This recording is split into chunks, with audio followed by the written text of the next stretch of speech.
I know people now that are staring at a cliff edge. I think there's about 10 restaurants in Manchester that have closed in the first 2 weeks of the year. I've never known the pressure to be this intense for hospitality businesses. It's not even worry, it's absolute dread. That one day you're going to wake up and go, I can't make it work.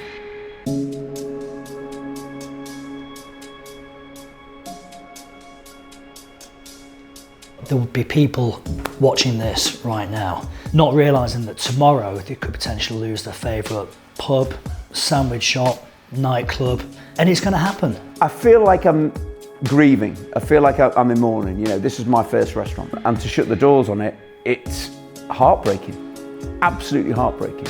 I've been doing this since 2006, so it needs to keep going. No one's going to employ me. I've been working for myself for too long.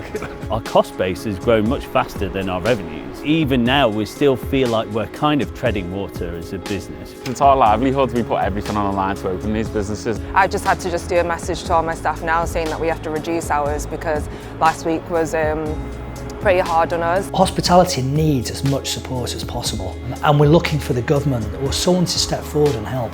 When you look at comparable rates throughout Europe, we're way above double an obscene amount of money.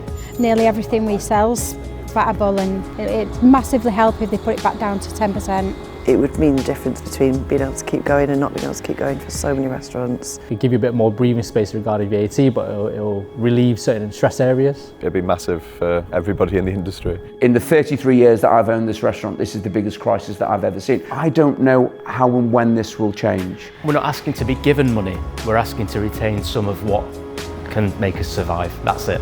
It's simple. Reducing VAT will undoubtedly save businesses and save jobs. And by stepping in and reducing VAT, that's the one single mechanism that can save the industry. 10% VAT now. 10% VAT now. 10% VAT now. 10% VAT Now.